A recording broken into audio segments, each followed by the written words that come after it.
शेवा कोळीवाडा 40 वर्षे पुनर्वसन फसवणूक ठकवणुकीची सीआयडी सीबीआय यंत्रणेने तपास करावा या मागणीसाठी शेवा कोळीवाडा विस्थापितांचे उपोषण। दिनांक 14 एप्रिल या सोनेरी दिवसाचे समाजाच्या आणि देशाच्या दृष्टीने अत्यंत महत्त्व आहे। देशातील कोट्यावधी दीनदुबल्यांसाठी तसेच देशासाठी हा दिवस फार आनंददायी आहे। डॉक्टर बाबासाहेब आंबेडकर यांनी शिका, संघटित व्हा आणि संघर्ष करा या शिकवणीने आज शेवा कोळीवाडा विस्थापित 40 वर्षे पुनर्वसन फसवणूक व ठकवणूक आणि दिशाभूल केंद्र व राज्य सरकारचे लोकसेवा करत असल्याचे त्याचा तपास सीआयडी सीबीआय यंत्रणेने करावा आणि दोषींना शिक्षा करावी या मागणीसाठी आज तहसील कार्यालय उरण येथे शेवा कोळीवाडा विस्थापितांनी उपोषण केले।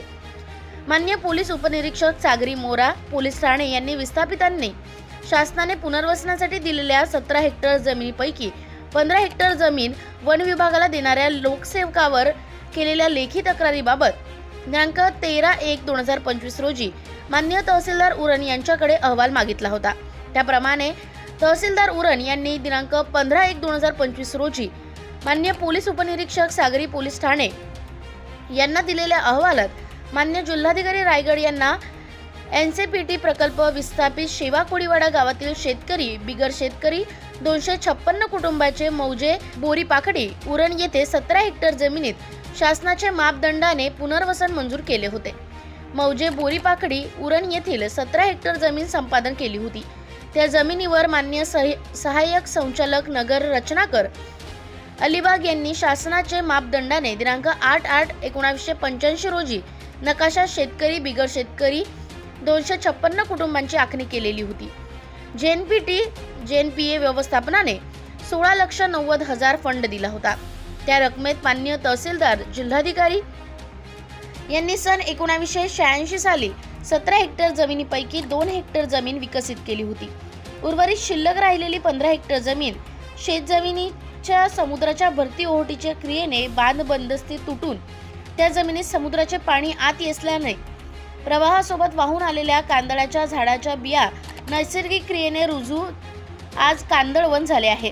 म्हणून ती 15 हेक्टर जमीन दिनांक 28/9/2022 रोजी वन विभागाला दिली आहे। माननीय जिल्हाधिकारी यांनी एनसीपीटी प्रकल्प विस्थापित शेवा कोळीवाडा गावातील शेतकरी बिगर शेतकरी 256 कुटुंबाचे मौजे बोरीपाखडी उरण येथील 17 हेक्टर जमिनीत 40 वर्षात पुनर्वसन केले नाही आणि बोगस ग्रामपंचायत हनुमान कोळीवाडा आहे त्याचा हा सबळ पुरावा आहे।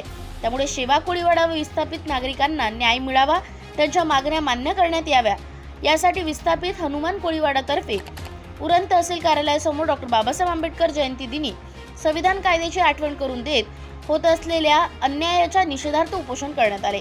यावेळी उरण तहसील कार्यालयासमोर शेवा कोळीवाडा विस्थापित प्रकल्पग्रस्त मोठ्या संख्येने उपस्थित होते।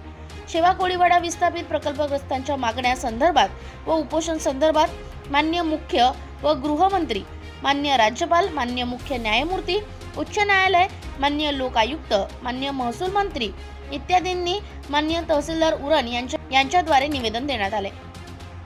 तहसीलदार उद्धव कदम यांनी उपोषणकर्त्यांना लेखी आश्वासन देऊन मागण्या पूर्ण करण्याचे आश्वासन दिल्याने शेवा कोळीवाडा विस्थापितांनी उपोषण स्थगित केले। माश विजन न्यूज विठ्ठल ममतामध्ये उरण रायगड। हे चालण्यासारखं नाहीये, या गोष्टीचा आमच्याकडून स्वीकार आम्ही करतो। आज जर बघायला गेलं तर आज आमची परिस्थिती आणणारे सर्व अधिकारी आहेत, हे अधिकाऱ्यांना फक्त यांचं बघायचं आहे, लोकांचं नाही बघायचं। आज लोकशाही नाही राहिली, आज हा जे हुकुमशाहीकडे चाललाय ही खूप चुकीची गोष्ट आहे। तर आज आपण ज्या पद्धतीने ताकदीने उभं राहू आहोत त्याच पद्धतीने पुढे पण उभं राहायचं। जिथं जिथं गावांची गरज लागेल, समुद्रात असो किंवा आंदोलनाला असो, जरी तुम्ही नाही गेले तरी वेळेला आम्ही तिथं उभे राहू, एवढी आम्ही ताकद दाखवू, प्रत्येक वेळेला उभं राहू। धन्यवाद। धन्यवाद हितेश कोळी। आम्हाला तुम्ही प्रत्येक वेळी आंदोलन असो किंवा कुठला समाजाचा कार्यक्रम असो आम्हाला जो तुम्ही पाठिंबा देता त्याबद्दल मी गावच्या वतीने तुमचा धन्यवाद आणि आभार मानतो।